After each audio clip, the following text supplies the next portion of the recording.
Assalamualaikum warahmatullahi wabarakatuh. Perkenalkan, nama saya Anissa Karamoy dengan NPM 2101150010019. Nah, di sini saya akan mempresentasikan hasil kerja saya dengan judul Proses Perencanaan dan Pengembangan Produk Coca-Cola dengan mata kuliah Manajemen Pengembangan Produk Baru yang diampu oleh Ibu Mutia Dwi Novitasari SEMM. Nah, langsung saja kita masuk ke materinya mengenai proses perencanaan dan pengembangan produk Coca-Cola. Apakah kalian ada yang tahu apa itu Coca-Cola? Nah, langsung saja yang pertama saya akan menjelaskan mengenai tahap gagasan. Nah, di tahap gagasan ini saya akan menjelaskan sedikit mengenai sejarahnya.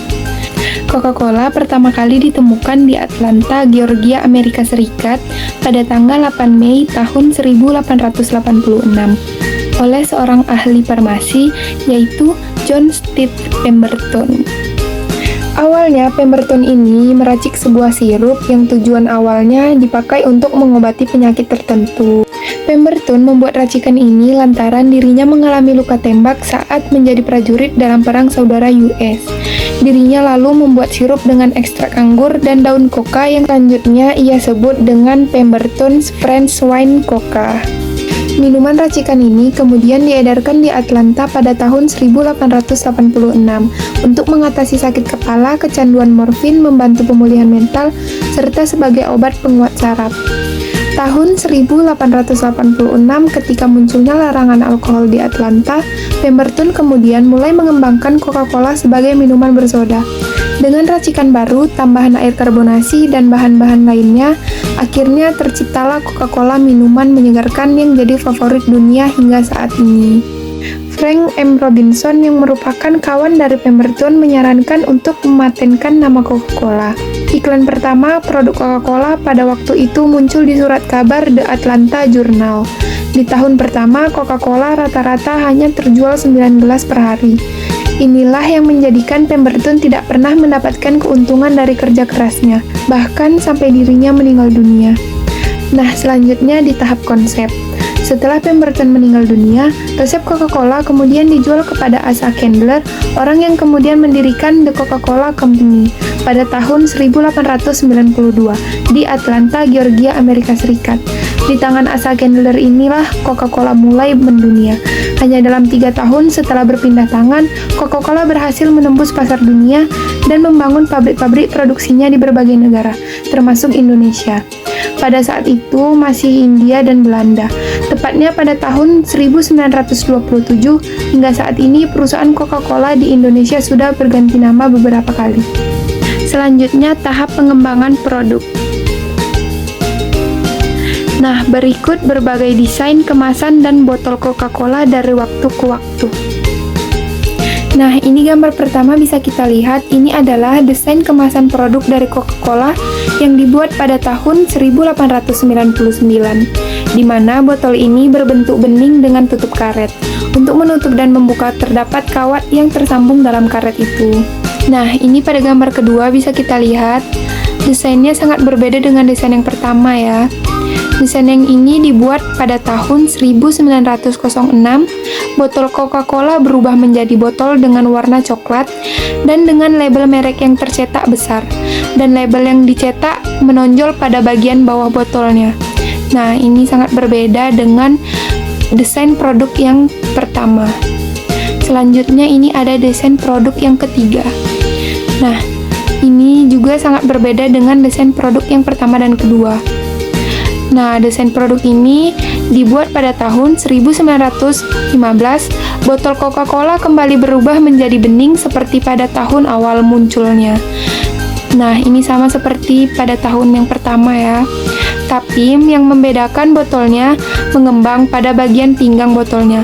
Hal ini dilakukan agar mudah dikenali dan untuk mencegah pesaing dari penjual palsu. Nah, itu alasannya mengapa dia ada cembung di bagian tengahnya ini.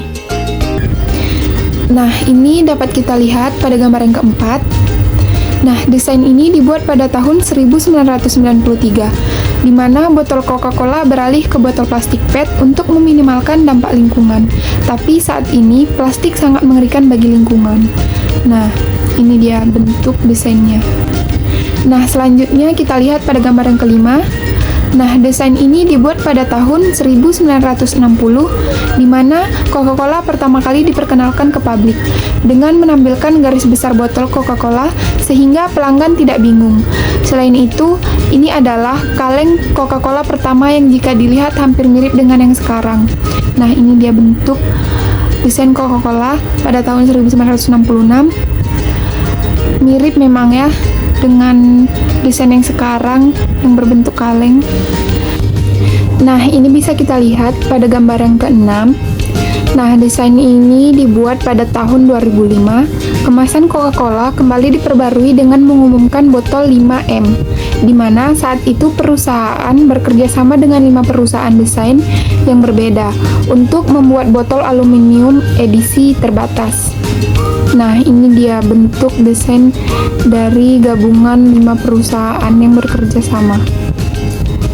Selanjutnya, pada gambar yang ketujuh, nah ini desain yang ketujuh dibuat pada tahun 2009. Coca-Cola diperkenalkan plain botol, di mana botol minuman plastik PET yang dapat didaur ulang sepenuhnya, sebagian dibuat dari tanaman. Nah, ini dia bentuknya seperti ini. Selanjutnya ini pada gambar yang ke-8, dibuat pada tahun 2013 sampai 2014. Perombakan terbesar dalam desain botol Coca-Cola ketika memperkenalkan kampanye Share a Coke With, di mana botol Coca-Cola menampilkan label yang sesuai dengan namanya. Nah, ini dia bentuk desain Coca-Cola pada tahun 2013 sama 2014. Nah, selanjutnya ini kita lihat pada gambar yang ke-9. Nah, desain ini dibuat pada tahun 2016. Coca-Cola menambahkan lirik lagu populer ke botol Share a Song. Liriknya berkisar dari Taylor Swift The Queen dari beberapa nama lainnya. Nah, ini dia bentuk desainnya. Nah, ini pada gambar yang ke-10 bisa kita lihat. Nah, desain ini dibuat pada tahun 2018, di mana Coca-Cola merilis 4 rasa baru, Diet Coke, untuk memerangi penjualan yang lambat serta kaleng perak baru yang minimalis. Nah, ini dia, ini terbuat dari kaleng perak yang minimalis. Ini dia desainnya. Nah, selanjutnya ini pada gambar yang terakhir. Nah, ini desain ini dibuat pada tahun 2018. Di mana Coca-Cola kembali berinovasi dalam industri soda dan merilis Coca-Cola di Jepang dengan bentuk kantong yang dapat digunakan kembali. Nah, ini desain Coca-Cola pada tahun 2018 di Jepang. Sepertinya ini hanya diproduksi di Jepang, tidak ada di Indonesia. Karena saya belum pernah melihat desain ini di Indonesia, atau mungkin teman-teman ada yang melihat. Nah, selanjutnya ini adalah desain Coca-Cola yang pernah saya lihat di Indonesia ya. Ini yang beredar di Indonesia seperti ini, yang pernah saya lihat bentuk-bentuknya. Seperti pada gambar yang pertama ini yang berbentuk kaleng. Yang kedua ini yang berbentuk botol plastik. Nah, ini kaleng, ini botol plastik dan kaleng. Nah, ini banyak beredar di minimarket seperti Indomaret, Alfamart, dan lain-lain. Dan bahkan di kedai-kedai kecil pun ini sudah beredar banyak dari dulu. Nah, itu dia. Nah, yang terakhir kesimpulan. Kesimpulan dari materi yang saya jelaskan tadi yaitu Coca-Cola merupakan perusahaan multinasional terbesar di dunia. Coca-Cola telah dipasarkan hampir di seluruh negara di dunia dan mempekerjakan lebih dari 164.000 karyawan. Dari total pasar soft drink di dunia, Coca-Cola sebagai market leader menguasai 45%. Maka tidak heran apabila kita lihat hari ini Coca-Cola menjadi brand yang terkenal di seluruh dunia, juga sekaligus menjadi ikon dari multinational corporation yang berhasil menguasai dunia melalui strategi pemasarannya.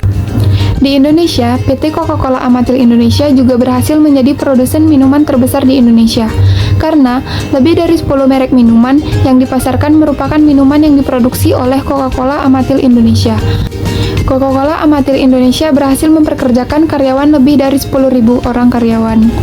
Nah, mungkin hanya itu presentasi saya mengenai proses perencanaan dan pengembangan produk Coca-Cola. Lebih dan kurang saya mohon maaf. Semoga materi yang saya berikan bermanfaat untuk teman-teman semua. Wassalamualaikum warahmatullahi wabarakatuh. Sampai jumpa.